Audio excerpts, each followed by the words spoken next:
Welcome back to Fallen London. I'm going to explore the Forgotten Quarter, but before that, a little bit of housekeeping. I've sold off some trash and a few things I may miss, because I felt that I wasn't anything like watchful enough to really delve into these old mysteries. So to that end, we're going to equip ourselves with a scrutinizer, watchful 4, dangerous -1, the only weapon a consulting detective needs, and also with a certain glove, the Avid Glove, a marvel of surgery and tailoring, although it can be complicated to shake hands. With the pair of those, we'll get ourselves up over 100. And in fact, I think it was evening when we decided we should be watchful, right? I've been holding on to this bundle of 4th City rags. Didn't even remember it. So that should arm us for anything we need in here. We're already significantly above where we need to be to start, but it doesn't hurt. Before we delve into the Forgotten Quarter, let's make sure that we've got our way through our opportunities. Another opportunity to talk to the academics. With 24/7 insights, I think that we can afford to spend one. Oh yes. The Dillman Club. Our feet are sore from roaming between libraries and private collections. But we have something. The monograph is rather wry and may be contaminated with jokes. But we do pick up some interesting points. The society in question is the Dillman Club. They're concerned with some sort of location, principle, person. Their theories diverge, but it's definitely something down here that has to do with the rarity of death. The monograph contains several veiled references to exhibits in a museum. Could that be the Museum of Mistakes? Is that where you should be looking? Could well be. And then here, we have the beginning of a story, the Eater of Chains. I believe this may be a dangerous story, but let's find out. Horrors in the drawing room. The front door of a fine townhouse is open. From within we hear screams and smell blood. A brave and dashing citizen is called for. Take no notice of the screams, the blood, the rising sense of panic. To the rescue. The Eater of Chains. Inside the house is mayhem. In the drawing room crouches a black and savage horror like the dream of a wolf, the size of a pony. This is the fabled Eater of Chains, a beast rumored to have escaped from the darkest dreams.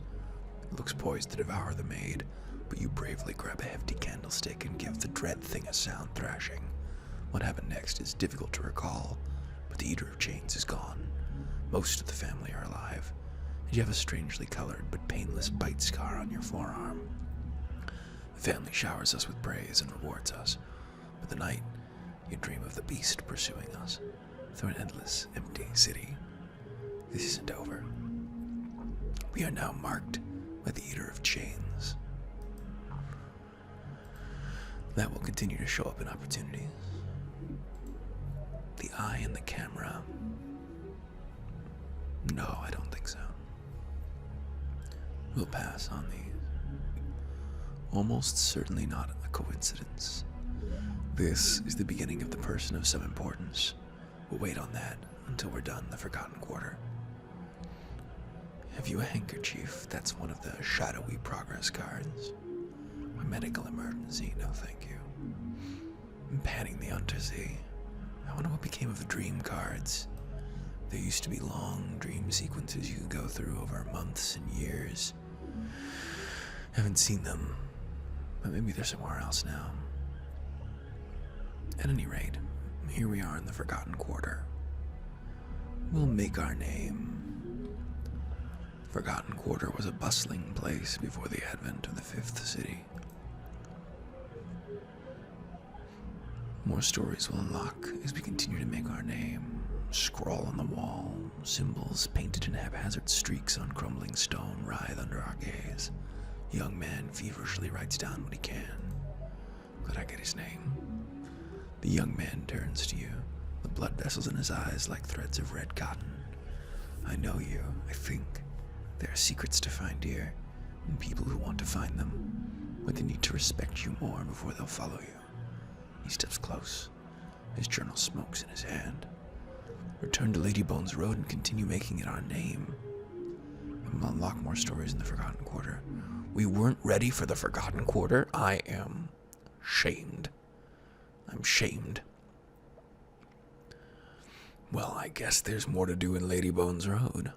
I feel presumptuous. I feel like I thought too well of myself.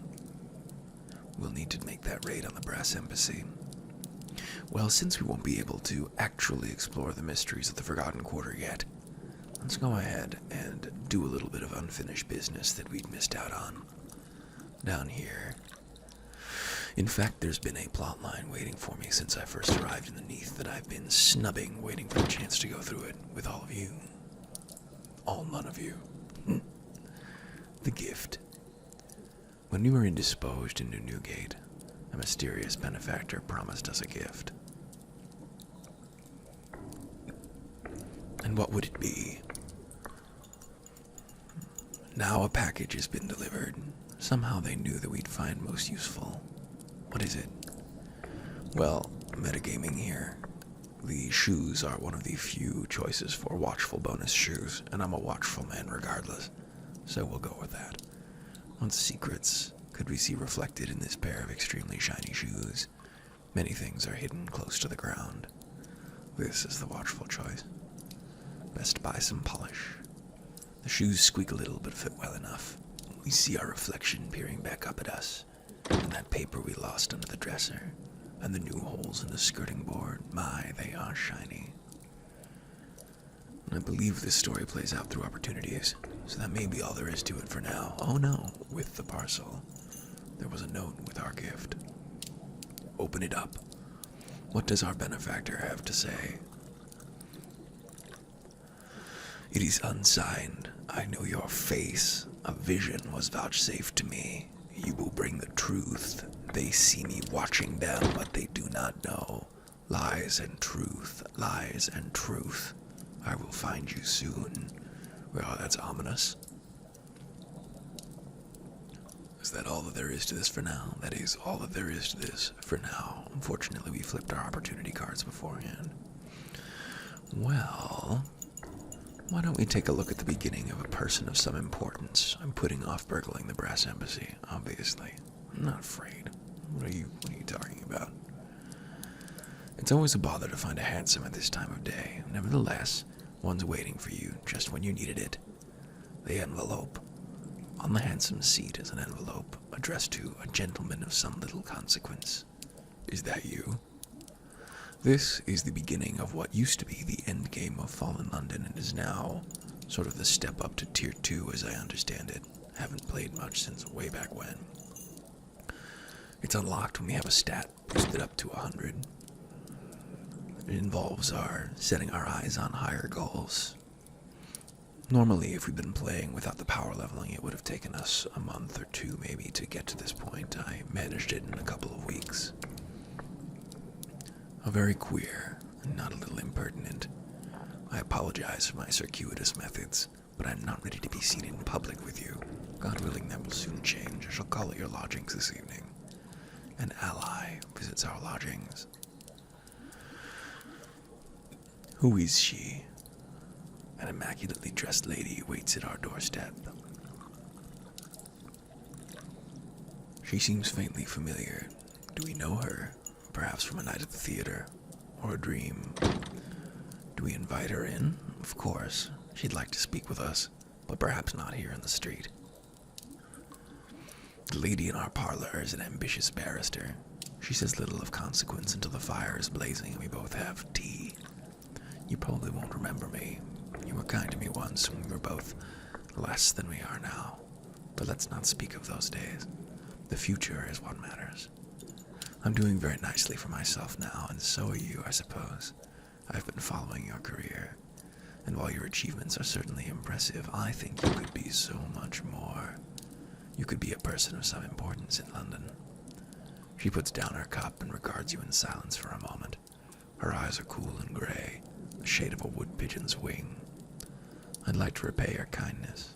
Just a few little things, and, well, what's your pleasure? A respectable marriage, captaincy of a ship, the governance of a colony, perhaps, membership of the Parthenaeum. It's all possible. The big thing about Posse back in the day was the captaincy of a ship, which unlocked new content. I don't know how much content these days is across the sea, and how much is in London, but it is an important step. We'll be going into that. Tea with the ambitious barrister. She is determined, kindly, to improve our station. She says she is repaying a kindness of old. Discuss matters over tea. Onwards and upwards, apparently. A tour of London. You see, what you need is a certain amount of respectability. Yes, I'm well aware of that unfortunate business, and the episode with the tomb colonies also. You do have something of a checkered past. But listen, even the most debauched of rakes has a respectable address, servants and whatnot. Well, they do if they want to drink themselves in sensible and respectable clothes. She grins at you. The conversation suddenly seems a good deal less formal. However, we shall deal with such matters later. For the moment, we need to establish that you are well known around London. You need to be at home in any of our city streets. I suggest a tour of your old haunts. Perhaps you could start with Watchmaker's Hill. And this is where we will stall for the time being, because we'll need to have completed the main storylines of each of the streets, I believe, before we can become a person of some importance. We'll visit with her. A stroll around the hill, a rough and vital place strewn with poisonous mushrooms and sucking bogs. I could play fate to bypass it. Oh no, so we don't need to have completed the story, we just need to have reached 100 in the stat. So I'm in no hurry to do this. Do they know us here? Do they fear us? I could end up paying 30 fate, but it's not that urgent to me to become a person of some importance. We've got much and more to do in the early game before we need to progress across the sea or avail ourselves of any of the other opportunities only available to very important people. But that is our introduction to that particular tier up. Divining the dirigibles. They say that there are secrets hidden in the travel of the airways. For now, let's return to Ladybones Road and prepare our burgling of the Brass Embassy. We've discovered some exciting news. The constables are planning a midnight raid on one of the Brass Embassy's secret warehouses. This is a perfect opportunity to make our name on Ladybones Road. Oh my. Well, we need lots of stuff to get going on this, and we don't have any of it. So what will we need? We could buy souls. I believe we could buy the clues. We can't buy connected. Mrs. Plenty's Carnival. Oh, yes. So let's get the constables to 5 and Hell to 3 at the carnival, and then we'll worry about the material needs. Unfortunately, we did just spend rather a lot of money on watchful boosting items. Don't bring that up. I think it's the side shows where we meet people. Some of them, urchins, rubbery men, revolutionaries, criminals, sailors, servants of the Duchess, and spies, but that's not who we're looking for, is it? We are looking for the devils. No. The devils and the constables. I'll put you on hold for a moment as I poke around looking for where these fiends of 2 different colors are. Aha! I've found the thing. It's the big top. Here we can loiter. I think this is a very difficult choice. The devils are somewhat ruthless. The constables are also somewhat ruthless. On the scale of things, I think in this case, it may be more important that the workings of the embassy be known to someone, some kind of accountability for the devils. so I believe that we will go with the constable side. Whoa, that was a lot of quality.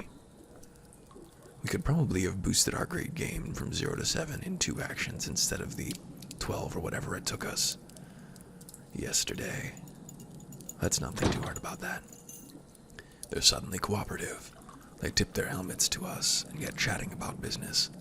We eye the sword swallower as we talk. Haven't we seen her before? We have. Outside the brass embassy. And she's seen us.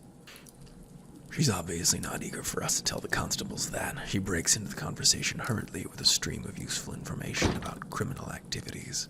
The constables scramble to get their notebooks. The conversation is cut short, but they're obviously grateful for our help.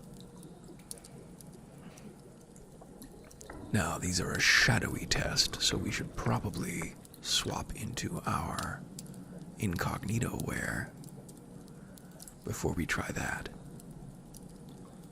A very modest challenge. A number of junior devils are taunting the fire eaters and fire breathers. They tip their strange hats as we approach. There we are, kindred spirits. The devils all seem jolly in their way, and they recognize a fellow villain when they see one. The price of hydrogen is up, they say. The trade in souls is going merrily. Interesting, the price of hydrogen. The devils are tied to the judgments, who are the stars. One of them mentions something about Glim you don't quite catch, and another slaps him sharply between the shoulder blades, but the conversation soon recovers. They even invite you on a hunting trip to the Forgotten Quarter, where they hunt men, but you politely decline when you find them a little vague on your exact status in the hunt. There you go. Now I'm going to revisit the embassy and take a look at what the material requirements were, and then I'm going to divest myself of my earthly wealth in the interest of being able to get moving on it. A few more cryptic clues, quite a lot more never-cold brass slivers, and 500 souls. Please, relax while I make a poor man of myself at the bazaar. Well, I've got terrible news. That price is very expensive, given that I just sold off everything I own, in exchange for a few watchful trinkets I didn't even need. Well, hindsight. Gant sight. At any rate, we have the opportunity to grind for a few souls here. It's going to take about 20 successes on the second option, and they won't all be successes. We're tracking down a Spirifer. We've had a tip-off about a gang of Spirifers working around St. Nathaniel's Hospital. Spirifers prey on the almost dead, those unfortunates with a slippery grip on their souls. In fallen London, where one can be almost dead indefinitely, Spirifers do a roaring trade. A convenient skylight beckons, but watch your step. It's a long way down. Let's watch from the rooftops. 28 souls. A perfect vantage point. Sprawled on the hospital roof, we watch as bandaged invalids are wheeled into the ward and left in rows. Before the night is out, a Spirifer comes to call at their bedsides. He's an unnerving sight.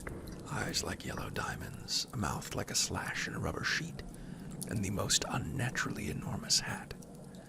He leans over a bedside and, with a device like a brass tuning fork, gently winds the soul from an invalid's mouth.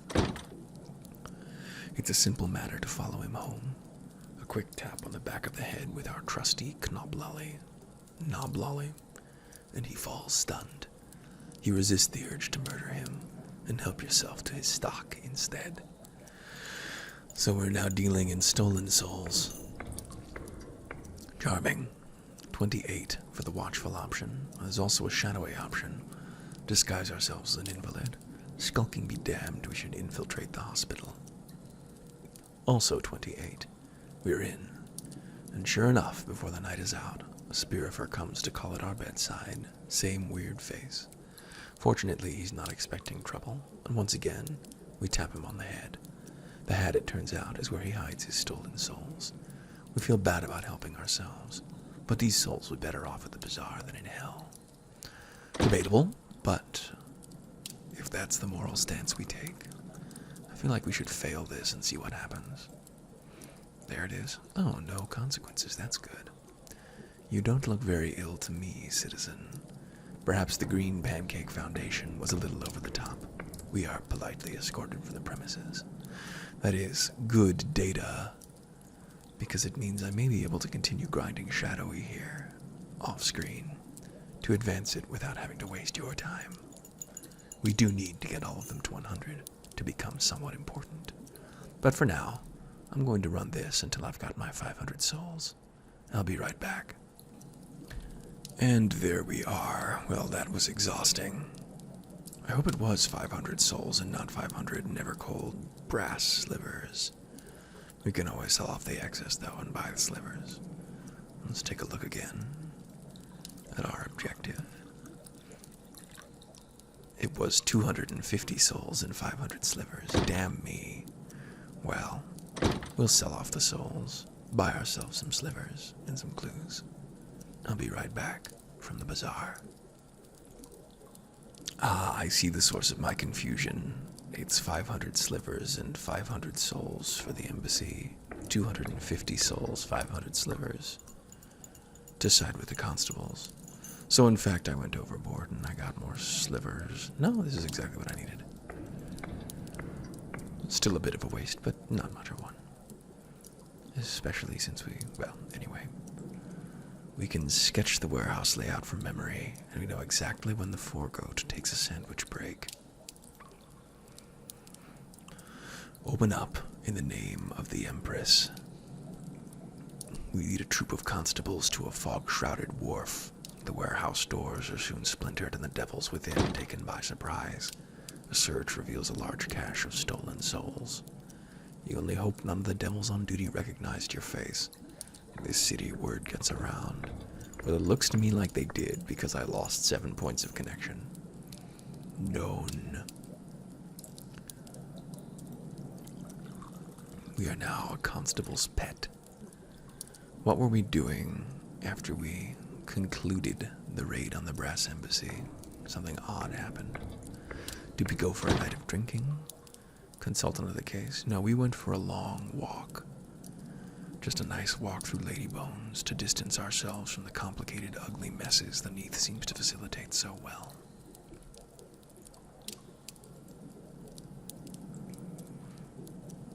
Oh, we gained the route to the Forgotten Quarter now. We didn't need to pay for it with a 2 Echo 50 street sign. Delilium.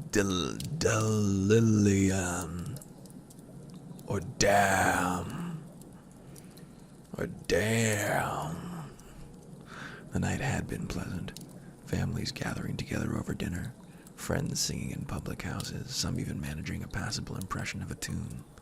Then an acrid stench filled the air, and the shouts of a crowd drew us to a house burning vigorously. Flecks of flaming wallpaper wafted through an open window. The screaming was barely audible over the roar of the flames. As we approached the front door, it fell from its hinges, sending a burning man tumbling into a black puddle. At our feet fell a partially charred journal, though mostly filled with indecipherable scrawl. The last page proved interesting. A rough sketch of a map, labeled Forgotten Quarter, underneath which was written, "The key to the correspondence is close."